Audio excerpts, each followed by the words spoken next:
আপনারা যারা কৃষিকাজ, মৎস্য চাষ কিংবা পশুপালন করেন অথবা এসব বিষয়ে নতুন কোনো তথ্য জানতে চান, শুরু করছি তাদের জন্য কৃষি উন্নয়ন ভিত্তিক প্রামাণ্য অনুষ্ঠান মাটি ও মানুষ। সেই দর্শক, আমাদের আজকের প্রতিবেদন উপস্থাপিত বিষয় হচ্ছে ইএসডিও কর্তৃক পরিবেশ সুরক্ষা কার্যক্রম। এতে আজ থাকবে solar irrigation, smart rice mill, নিরাপদ সবজি। চলুন দেখে আসি এই বিষয়ে আমাদের আজকের বিশেষ প্রতিবেদন।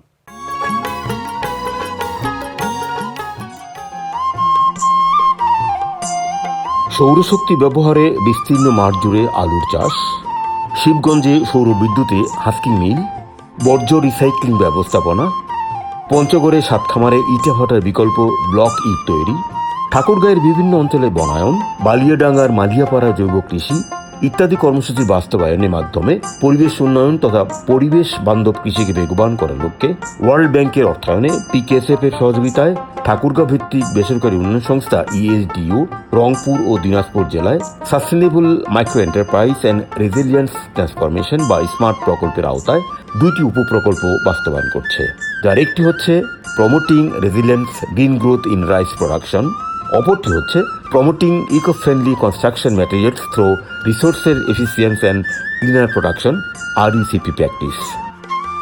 পরিবেশ সুরক্ষা এবং পরিবেশ উন্নয়ন তথা পরিবেশ বান্ধব কৃষি উন্নয়নে ইএসডিও পরিচালিত প্রকল্পের অর্জন নিয়ে আমাদের আজকের প্রতিবেদন।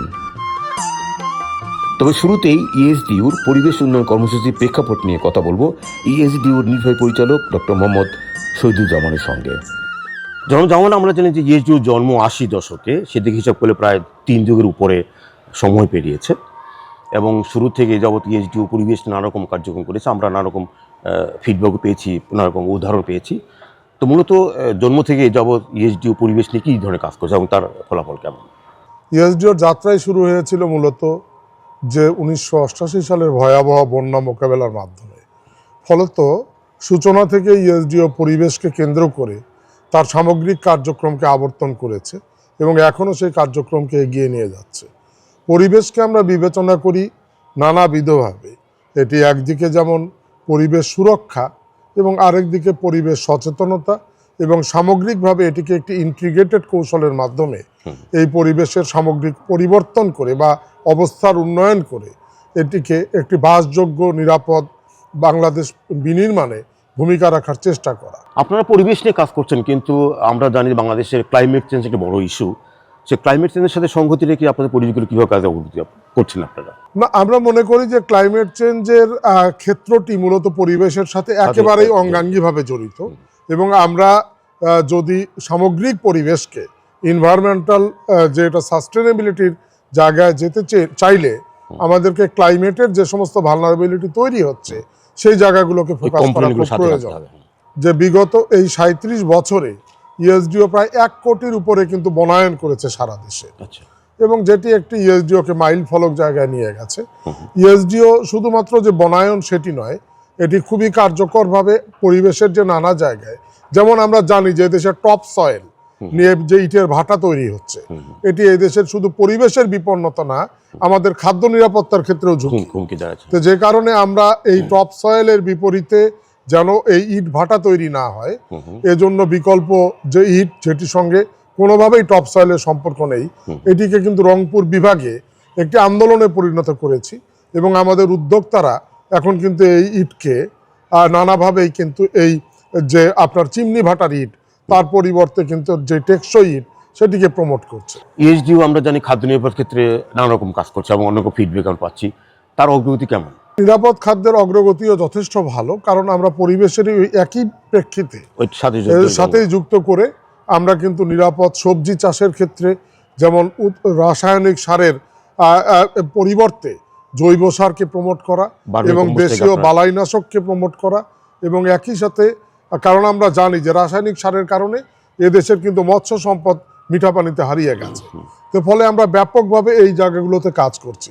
যেমন আমাদের এই প্রতিবেদন ছিল মূলত ইএসডিওর পরিবেশ সুরক্ষা নিয়ে কার্যক্রম।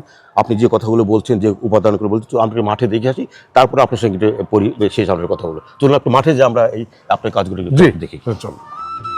ডক্টর শহীদুজ্জামানের কথা সূত্র ধরে আমরা এখন দিনাজপুরের সেতাবগঞ্জের একটি মাঠে।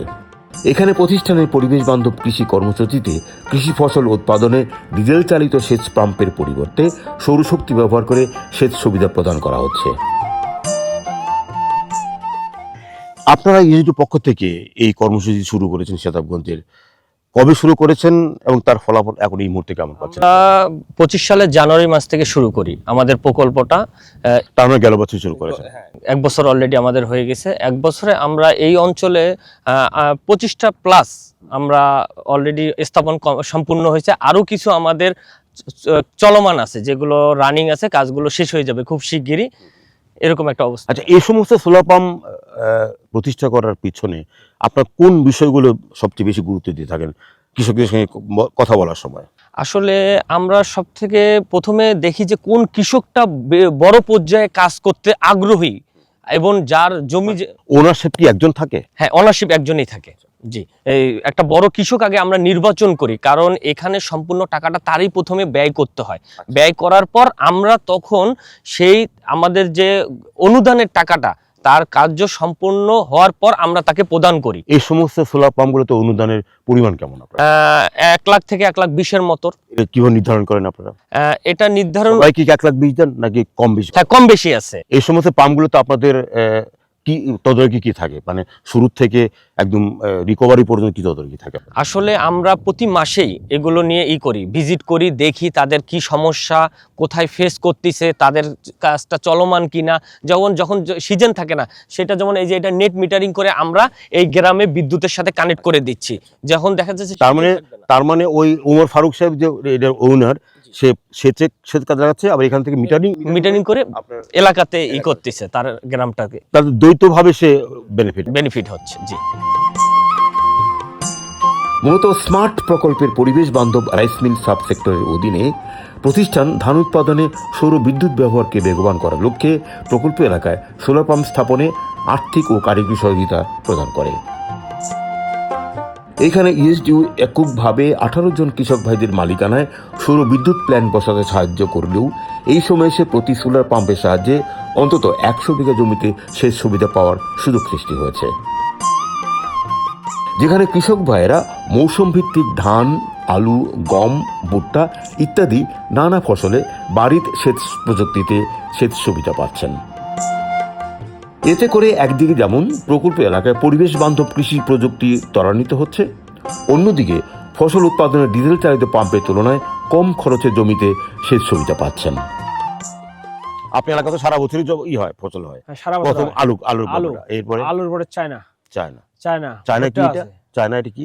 আমার এটা বোরো ধান করে, বোরো ধান। আচ্ছা, চায়না বোরো ধান বলে। আচ্ছা, মানে এর পর্বে করবে সেটা। এরপরে ভুট্টা আছে, ভুট্টা, এরপরে সরিষা আছে। তার মানে আলু, তারপরে ভুট্টা করেন, তার সরিষা করেন, মানে সারা বছরই করেন। আচ্ছা, তাতে করে আপনি যে এগুলো তো পানি লাগে অনেক, এই পানিগুলো আপনি কিভাবে দেন? মানে আপনাদের পানি উৎসটা কোথায়? এর আগে দেন মানে সেলো মেশিন দিয়ে দিছো না? সেলো মেশিন দিতে? সেলো কিভাবে মেশিন? কারণ সেলো মেশিন তো চৈত্র মাসে পানি থাকে, তখন কি করতেন? খাল করতাম আর কি, মানে গর্ত করতাম, গর্ত নিচে করতেন, তারপর পানি পেতেন। তখন এই যে আপনি ঠিক মতো পানি পেতেন না? খরচ কেমন? না, পানি তখন পাইতাম না আর কি, মানে খরচ উপরে যাকতে হতো। এটা 5,000-5,500 হইতো খরচ, মানে এক বিঘাতেই। আর পানি ঠিক মতো পাওয়া যেত? উত্তর ঠিক মতো পানি কমে না, মানে ভেজাল করে এটা। আচ্ছা, ভেজাল করতো। এখন তো আপনি সোলার মেশিন করছেন, সোলারে কেমন খরচ যাচ্ছে এখন? খরচ তো নাই এখন, খরচ নাই না। আচ্ছা, তো এটা কিভাবে করলেন বলেন তো? এই এলাকা তো আগে সোলার ছিল না। এর বুদ্ধি কোথায় পেলেন, কিভাবে শুরু করলেন, এটা বলেন তো, শুনি আপনার গল্প। মানে এটা ইএসডিও থেকে আমার আসছে, আমার সে আর কি, মানে এটা মত বিনিময় করেন যে এটা কি করে, মানে তারা এসে প্রথম কৃষকের বসলো, ওনারা কয় যে এটা কি সূর্যের তাপ থাকে, এটা সৌর বিদ্যুৎ দিন আপনার পানি। তখন দেখুন যে না, এটা তো ভালো, এটা নিয়ে আর কি কোনো। এটা করতে গিয়ে ওই এলাকার লোকদের সাহায্য নিয়েছেন, অর্থনৈতিক নিজের টাকা দিয়ে না নিজের টাকা? না, এটা নিজের টাকা দিয়ে কইছি। আবার এই ডিও থেকে আমি কি লোন নিছি। এই যে কিভাবে পাইলেন, কতটুকু পাইলেন, কিভাবে করলেন? 3 লাখ টাকা নিয়েছি লোন এখানে। এতে এখন খরচ কেমন? আগে যে সেলো মেশিনে খরচ হইতো আর এখন খরচ হতে পার্থক্য কেমন? খরচ গেছে আমাদের 12.5 লাখ টাকা। 12.5 লাখ টাকা। আপনার এই পাম্পের অধীনে কতটুকু জমিতে পানি দিতে পারেন আপনি? 100 বিঘা। 100? কতজন কৃষক জড়িত এর মধ্যে? এটি আছে পুরুষ আছে মানে 60 জন, 60-70 জন হবে, আর মহিলা আছে 10 জন। তাতে আলু যে করে তাকে কয়বার পানি দেন? 4 বার পানি। 4 বার। কত টাকা নেন? 400 করে নিই আর কি। 400 করে। 400 এখানে তো এখানে কি কি আছে? এখন আলু আছে আলু এই আছে। মাঠে, আর কি কোন ফসল আছে এখানে? ভুট্টা আছে। ভুট্টাও আছে। তাহলে সবাইকে আপনি 1200 করে নিচ্ছেন নাকি আলাদা আলাদা পয়সা নিচ্ছেন? না, এটা আলাদা। ভুট্টার জন্য কত, আলুর জন্য কত? ভুট্টা 400-500 করে। 400 করে। তাতে করে আপনি যে লোন নিলেন, নিজের টাকা খাটালেন, তাতে কত বছর লাগবে আপনি মেশিনটা নিজের হওয়ার জন্য? এটা আনুমানিক হিসাব বছর করলে? 3-4 যাবে এটা আমার। বছর 3-4 যাবে। বছর 3-4 আচ্ছা, আরেকটা বিষয় ফারুক সাহেব, আগে যে স্যালুটেবিলিটি আপনি যখন ধান চাষ করতেন, আলু করতেন, তখন যে পানি লাগতো, উৎপাদন হতো, তার চেয়ে এখন কি উৎপাদন ভালো হয় আগের চেয়ে? 4 ডবল হয় এটা। 4 ডবল? 4 ডবল হবে। একদিন ওগুলো করেন না, এটা একদিন পর করছেন কেন সোলার পাম্প? না, তখন তো অতটা একটা আসলে নেই। আচ্ছা আচ্ছা। তাহলে আপনি বললেন যে এই প্রজেক্টে আপনার অধীনে প্রায় 100 বিঘা জমিতে এবছর ফসলের পানি দিচ্ছেন আপনি, তার মধ্যে আলু আছে, ভুট্টা আছে, ধান আছে। তো আমি তো আপনার কাছে অনেক বিস্তারিত শুনলাম, এখন যে আপনি যে সাহায্য করছেন মানুষকে পানি দিচ্ছেন, তাদের সঙ্গে কথা বলি। অনেক কৃষক না আছে, বলছেন 60 জন কৃষক, দিয়ে কথা বলি। মহিলাও তো আছে না? তাদের কিছু কথা বলি, আমার কঠিন কি বলে।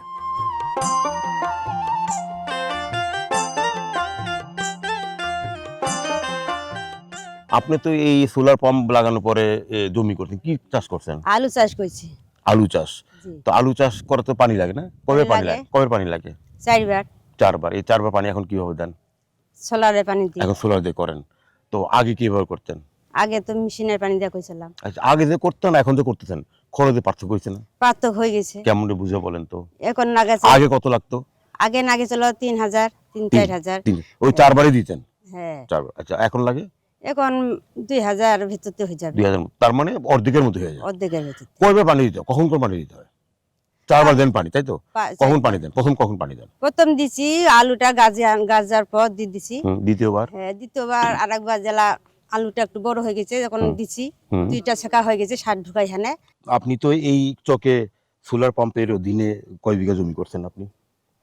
5 বিঘার কাছাকাছি। 5 বিঘার কাছাকাছি। তো এর আগেও তো আপনার এই 5 বিঘাতে কি চাষ করছেন? ভুট্টা করতাম, ভুট্টা, আলু। ভুট্টা। এই সমস্ত এতে আপনার পানি তো প্রচুর লাগতো। হ্যাঁ, প্রচুর লাগে। কিভাবে পানিটা দিতেন? ছিল দিয়ে নিতাম। ছেড়ে দিতেন। আর এখন তো সোলারে দেন। এখন এই বছর সোলারে দেন। তো এই বছর নতুন, তাই না? নতুন ছিল। যে উদ্যোগটা ইএসডিও নিয়েছে, যে খরচটা আপনার যাচ্ছে, তাতে কি মনে করেন যে এই প্রযুক্তিটা কৃষিকাজের জন্য একটু না, বেস্ট, ভালো। তাতে একটু মনে করছেন না আপনি কেমন খরচ যাবে? খরচ খুব ভালোই তো যাবে। মানে তাতে আগের তুলনায় ঠিক কেমন? হ্যাঁ, কৃষিকাজে হ্যাঁ, আগে অনেক কম। সেচের ক্ষেত্রে। হ্যাঁ, অনেক কম। আর এখানে দেখতে পাচ্ছি যে ওই বাড়ির পাইপ ব্যবহার করছে, আন্ডারগ্রাউন্ড। হ্যাঁ, এটা তো খুব ভালো। এতে অপচয় কি রোধ হয়? অপচয় নেই, অপচয় হয় না। আচ্ছা একেবারে কৃষকের জমি বাড়ি চলে যায়, কোনো পানির অপচয় নেই। আচ্ছা। আর আলুর যে দেখতে পাচ্ছি সুন্দর সবুজ তরতাজা সব গাছগুলো, তো আগের তুলনায় সোলারে ব্যবহৃত পানির ব্যবহার করা বলে কি উৎপাদন বেশি হবে? হ্যাঁ, বেশি হচ্ছে, বেশি হবে, বেশি হবে। পানিটা সঠিকভাবে পাচ্ছি। আপনি আগে কত পাচ্ছেন, এবার কত আশা করছেন? এবার তো ফলন অবশ্যই ভালো হবে। আমরা উত্তরবঙ্গে যেহেতু পানি সেচের চাহিদা অনেক প্রকট, সেহেতু আমরা ডিজেল এবং বিদ্যুতের বিকল্প হিসেবে সোলার পাম্পকে আমরা কৃষকদেরকে বুঝাচ্ছি এবং গত 3 বছর থেকে কতগুলো বসে এখন পর্যন্ত আমরা 14-15টার মতো স্থাপন করেছি। আচ্ছা, তো এগুলো আপনারা নির্ধারণ কিভাবে করেন? এগুলো আমরা প্রতি হর্স পাওয়ারে বিদ্যুৎ লাগে 750 ওয়াট, সেখানে আমরা ডাবল থেকে কিছু প্লাস, যেমন 1700 বা 1800 ওয়াটের মতো আমরা পার হর্স পাওয়ারে প্যানেল দিয়ে থাকি। আচ্ছা, এই প্যানেলগুলোতে কিরকম কাজ করে, কত বিঘা জমি সেচ করতে পারবে, এর কোনো পরিসংখ্যান আছে? এই স্কিমের মধ্যে আমরা যতটুকু খোঁজ নেই, কৃষক পর্যায়ে রুট লেভেলে গিয়ে আমরা খোঁজ খবর নিই। যেমন এগুলোতে 100 থেকে 150 বিঘা পর্যন্ত রবি শস্য সেচ দেওয়া সম্ভব হয়। আপনার ডাটা কি বলে? আপনি যে এতগুলো প্যানেল বসেছে, এই প্যানেলের মাধ্যমে কতগুলো জমি তারা চাষ করার আওতায় আনতে পারবে? এটা রবি শস্য 130 থেকে 150 বিঘা, আর যদি ইরিগেশন হয় তাহলে 70 থেকে 80 বিঘা।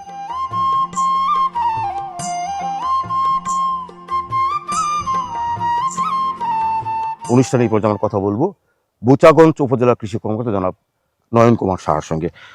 জনাব শাহ, আপনার অঞ্চলে ব্যাপকভাবে এই মুহূর্তে আলু চাষ হয় এবং এতে প্রচুর পানির অপচয় খরচ হয়, এবং আপনারা সাধারণভাবে সোলার এবং ডিপ টিউবওয়েল নানাভাবে আপনারা সেচ ব্যবস্থা করে থাকেন। সাম্প্রতিক সময়ে সেচ ব্যবস্থাপনার ক্ষেত্রে সোলার ইরিগেশন সম্প্রসারিত হয়েছে। এই সোলার ইরিগেশনের মাধ্যমে আলু খেতে চাষ করলে কৃষককে কি উপকৃত হতে পারে, আপনার কি ধারণা কি? সোলার ক্ষেত্রে আমরা বিভিন্নভাবে সেচ ব্যবস্থাপনা ইতিমধ্যে আপনারা দেখেছেন যে আমরা যখন কৃষি কাজ করতে যাই সেচ একটা গুরুত্বপূর্ণ একটা বিষয়। শুধু আলুতে না, ধান থেকে শুরু করে সমস্ত ফসলে সেচ একটা বাধ্যতামূলক একটা অংশ হয়ে দাঁড়ায়। যদি সঠিক সেচ দেওয়া না যায় তাহলে আলু উৎপাদন থেকে শুরু করে ধান উৎপাদন থেকে শুরু করে আমাদের উৎপাদন ব্যবস্থা যেমন ব্যাহত হয়, ঠিক তেমনিভাবে উৎপাদন খরচের একটা বিষয় থাকে যেটা বেড়ে যায়। তা আমরা যদি দেখা যায় ইতিমধ্যে আমরা অন্য কিছু কিছু জায়গায় দেখছি যে সৌর বিদ্যুতের সাহায্যে, সৌর প্যানেলের সাহায্যে আলু ক্ষেতে সেচ ব্যবস্থাপনার এই পদ্ধতিটা চালু হয়েছে। এতে করে বেশ কিছু উপকার হচ্ছে। প্রথম যদি আমি বলি সেচের কথা, সেচ দেখা যায় সৌর প্যানেলটা এটা প্রতি মিনিটে কম করে হলেও 2000 লিটার প্রায় পানি আপটেক করা সম্ভব। আলু খেতে 4 বার সেচ দিতে হয়, 4 বার, প্রায় 4 থেকে 5 বার, কখনো কখনো এটা জমির রসের উপর নির্ভর করে। তো এই যে প্রতি ক্ষেত্রে আমরা যে 4 থেকে 5 বার সেচ দিচ্ছি, সৌর বিদ্যুতের সাহায্যে প্যানেল ব্যবহার, এখান থেকে পানি ব্যবহার করা হচ্ছে, এর ফলে দেখা যাচ্ছে কম করে হলেও 96% বিদ্যুতের ব্যবহার কমে যাচ্ছে।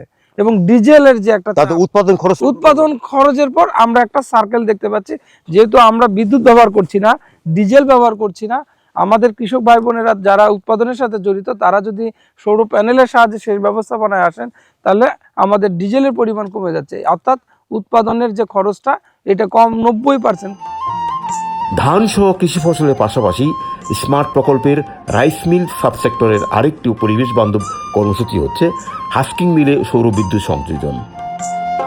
এই কর্মসূচিতে প্রকল্প এলাকায় 14 জন উদ্যোক্তাকে রাইস মিলে সৌর প্ল্যান্ট স্থাপনে সহযোগিতা প্রদান করা হয়েছে।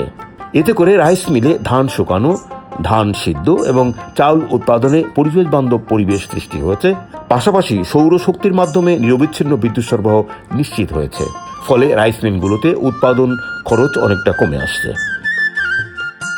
ডক্টর, যখন আমরা সারাদিন ব্যাপী ঠাকুরগাঁর বিভিন্ন অঞ্চলে ঘুরলাম, আপনারা যে সমস্ত পরিবেশ নিয়ে কথা বলছিলেন, চমৎকার ইম্প্যাক্ট পেলাম, বিশেষ করে সোলার পাম্প, ইট খোলার নানা রকম এই যে কাজগুলো চলছে, আপনি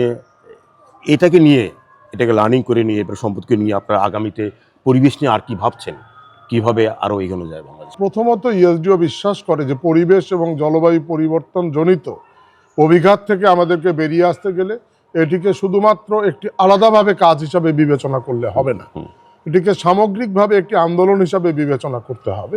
এবং ইএসডিও ঠিক সে কাজটিই করছে। যে কারণে ইএসডিওর যে কোনো প্রকল্পই হোক না কেন, সেই প্রকল্পের সাথে পরিবেশ এবং জলবায়ু পরিবর্তন জনিত ইস্যুকে একত্রিত করেই ইএসডিও এই পরিবর্তনকে এগিয়ে নিয়ে যাচ্ছে।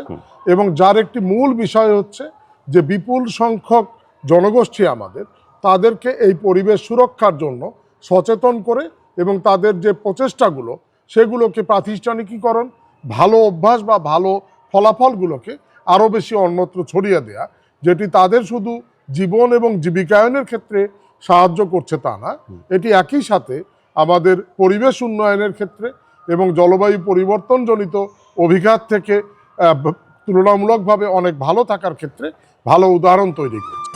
ইট ভাটার কৃষি বিপর্যয়, ফসল হানি, ইট উৎপাদনে কৃষি জমির টপসেল ব্যবহার এবং তার বিকল্প পরিবেশ বান্ধব প্রযুক্তি সম্প্রসারণ নিয়ে একটি প্রতিবেদন প্রচারিত হবে আমাদের আগামী অনুষ্ঠানে।